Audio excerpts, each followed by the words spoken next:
तो दोस्तों आज हम फिर से आपके लिए लेकर आए देश और दुनिया की सभी ताजा बड़ी खबरें फटाफट एक एक करके विस्तार से आज आपको बताएंगे। तो वीडियो को अंत तक जरूर देखें दोस्तों। वीडियो बनाने में हमें काफ़ी मेहनत लगी है तो वीडियो को दिल से लाइक कर दें। जी हाँ दोस्तों, पहली खबर में आपको बता दें कि गरीबों के लिए सरकार का बड़ा ऐलान 2024 तक मिलेगा मुफ्त राशन। तो वहीं आपको बताएंगे दोस्तों कि त्रिपुरा में बीजेपी को लगा एक और बड़ा झटका। एक और विधायक ने दिया इस्तीफा, निर्दलीय चुनाव लड़ने का किया ऐलान। तो वहीं आपको बताएंगे दोस्तों कि CAA को लेकर ममता बनर्जी ने दिया बड़ा बयान। तो क्या बयान दिया है दोस्तों, इसकी भी जानकारी आगे आपको बताएंगे। तो वहीं आपको बताएंगे दोस्तों कि किसान नेता राकेश टिकैत ने लोगों से की बड़ी अपील, कहा लाठी लेकर निकले सड़कों पर। तो वहीं आपको बताएंगे दोस्तों कि 33,000 रुपये आपकी जेब में डालकर मोदी सरकार ने सेट कर दिया लोकसभा चुनाव का एजेंडा।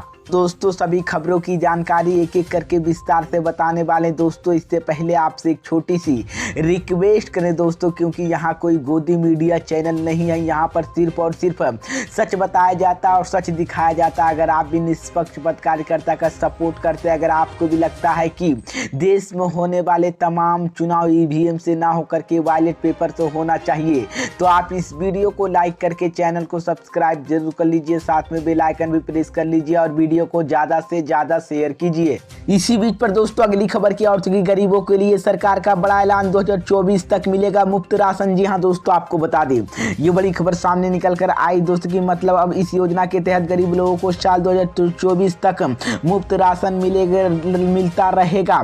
केंद्र सरकार 1 जनवरी के राष्ट्रीय खाद्य सुरक्षा कानून NFCS के तहत 81.35 करोड़ लोगों को दिसंबर 2024 तक फ्री राशन का लाभ देगी। इस योजना का करीब 81 करोड़ लोगों को लाभ दिया जाएगा। केंद्र सरकार की प्रधानमंत्री गरीब कल्याण अन्न योजना का फायदा BPL कार्ड धारकों को मिलता है। अगर आपको इस योजना का लाभ लेना है तो आपके पास BPL कार्ड होना बेहद जरूरी है। कोविड काल में शुरू हुई सरकार की इस घोषणा से देश के करोड़ों जरूरतमंदों लोगों के लिए राहत मिलती है। इस योजना के तहत BPL कार्ड धारकों के हर महीने 4 किलो गेहूं और 1 किलो चावल प्रति व्यक्ति अनाज मुफ्त दिया जाता है। मुफ्त राशन योजना के पहला चरण साल 2020 के लिए शुरू हुआ था। अब केंद्र सरकार ने इसे दिसंबर 2024 तक के लिए बढ़ा दिया गया। साल 2024 से पहले तक केंद्र सरकार की ओर से दिए जाने वाले राशन के लिए 1 से 3 रुपये में लाभार्थियों को देना चाहते थे, जबकि अब ये पैसा नहीं लगेगा। प्रधानमंत्री गरीब कल्याण अन्न योजना केंद्र सरकार की महाकांक्षी योजना कोविड-19 संकट के दौरान मुश्किल समय में शुरू हुई थी, जिसने गरीबों जरूरतमंदों गरीब परिवारों के लाभार्थियों के खाद्य सुरक्षा उपलब्ध कराई। इस बीच मोदी सरकार ने गरीबों को ये बड़ी राहत दे दी है और 2024 तक फ्री राशन मिलने का ऐलान कर दिया है, जिसके बाद गरीबों को बहुत बड़ा फायदा होगा। इसी बीच पर दोस्तों अगली खबर की औरतों की त्रिपुरा में बीजेपी को लगा एक और बड़ा झटका। एक और विधायक ने दिया इस्तीफा, निर्दलीय चुनाव लड़ने का किया ऐलान। जी हां दोस्तों, आपको बता दें ये बड़ी खबर सामने निकल कर आई दोस्तों कि त्रिपुरा में भारतीय जनता पार्टी BJP के विधायक अतुल देव वर्मा ने मंगलवार को कहा कि जिन्हें आगामी चुनाव के लिए टिकट से वंचित किए जाने के बाद पार्टी से इस्तीफा दे दिया है। उन्होंने खवाई जिले में अपनी गृह निर्वाचन क्षेत्र कृष्णापुर के लिए एक निर्दलीय उम्मीदवार के रूप में अपना नामांकन पत्र दाखिल किया। उन्होंने कहा कि मैंने त्रिपुरा विधानसभा के अध्यक्ष के अपना इस्तीफा पहले ही भेज दिया और भाजपा से इस्तीफा दे दिया। जाने माने चिकित्सक देव वर्मा ने कहा कि मैंने दिल्ली में नौकरी छोड़ दी थी। अगर मैंने पिछला विधानसभा चुनाव नहीं लड़ता तो मैं अपनी नौकरी जारी रख सकता था। मैं दिल्ली में रहने वाले अपने परिवारों को दूर रखकर त्रिपुरा में लोगों के लिए काम कर रहा हूं और कृष्णपुर विधानसभा के क्षेत्र के लिए भाजपा ने स्थानीय आदिवासी नेता विकास देव वर्मा को मैदान में उतारा। और अतुल देव वर्मा ने दावा किया कि पार्टी ने उन्होंने यहां नहीं बताया कि इस सीट के लिए मेरा नाम पर विचार क्यों नहीं किया गया।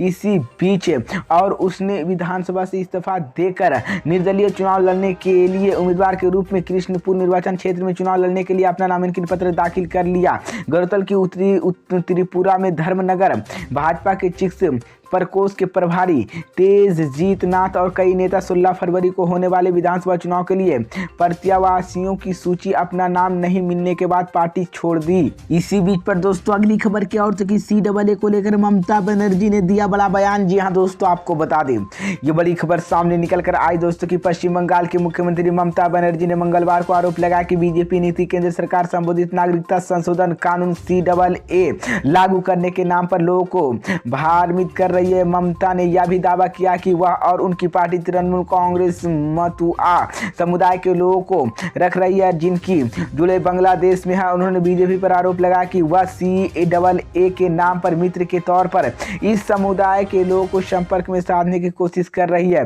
पश्चिम बंगाल के मुख्यमंत्री ममता बनर्जी ने एक सरकारी कार्यक्रम में कहा कि संबोधित नागरिकता संशोधन कानून के नाम पर केंद्र लोगों को भ्रमित कर रहे हैं और हम लंबे समय से मतुआ समुदाय के लोगों को ध्यान रख रहे हैं। इस बीच CAA अफगानिस्तान, बांग्लादेश और पाकिस्तान के आने वाले हिंदू, सिख, ईसाई, बौद्ध धर्म जैसा फ्रांसी ईसाई समुदाय के प्रवासी नागरिकता कानून प्रदान करने वाले प्रवर्तन करता है। इसी बीच समाचार एजेंसियों उन्होंने नदियों होने वाले भूमि कटाव को जिक्र करते हुए कहा कि केंद्र सरकार इस विषय पर गौर करना बंद कर दिया और उन्होंने विशेष रूप से मालदा और मुर्शिदाबाद जिले के जिक्र करते हुए अब हमारी सबसे बड़ी चुनौती नदियों से होने वाली भूमि का कटाव को रोकना है और केंद्र द्वारा भी ध्यान नहीं दे रहा और हमें उनसे 700 करोड़ रुपये प्राप्त होना है।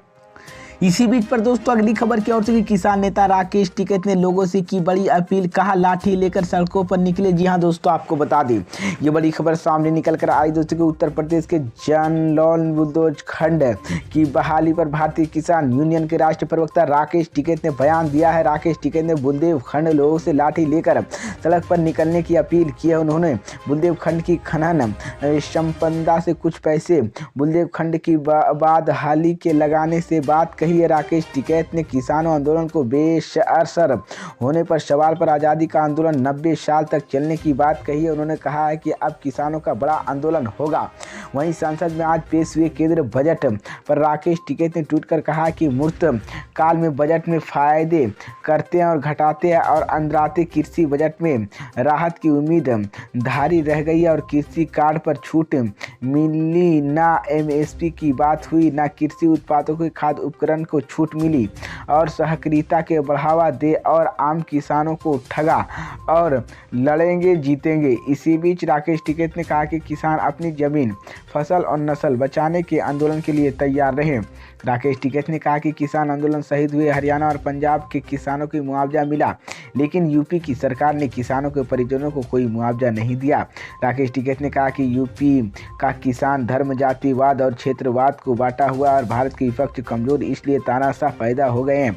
बता दें कि राकेश टिकैत ने यहाँ उरैया रघुवीर धाम के राष्ट्रीय महासचिव रजबीर जादौन की बेटी से शादी पहुंची थी और इसी को लेकर किसान नेता राकेश टिकैत ने लोगों से बड़ी अपील कर दी। इसी बीच पर दोस्तों अगली खबर की ओर से कि 33,000 रुपया आपकी जेब में डालकर मोदी सरकार ने सेट कर दिया लोकसभा चुनाव का एजेंडा। जी हां दोस्तों, आपको बता दें ये बड़ी खबर सामने निकल कर आई दोस्तों कि 9 राज्यों में विधानसभा चुनाव और लोकसभा चुनाव 2024 से पहले मोदी सरकार एजेंडा सेट कर दिया है। इनकम टैक्स भरने वाले के लिए सरकार ने बड़ी राहत देने का साथ ही PM आवास योजना भी बजट बढ़ा दिया है और वित्त मंत्री निर्मला सीतारमण बजट भाषण में ऐलान किया है कि पुराने टैक्स सिस्टम के साथ साथ नया टैक्स सिस्टम लागू होगा।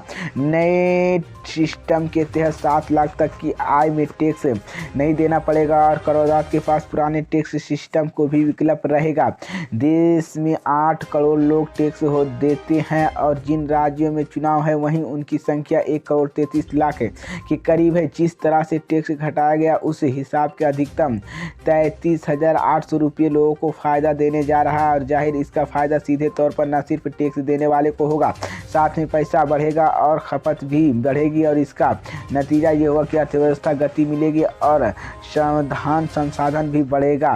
चुनाव से पहले टैक्स को छूट हाल ही के दिनों में मोदी सरकार के अब तक की सबसे बड़ा फैसला है, जिससे लोगों को सीधा फायदा मिलने जा रहा है और इसके साथ ही साल 2015 में शुरू हुई गई PM आवास योजना पर मोदी सरकार ने बजट बढ़ा दिया और इस योजना के बीते लोकसभा चुनाव में मोदी सरकार की जीत में बड़ी भूमिका निभाई थी।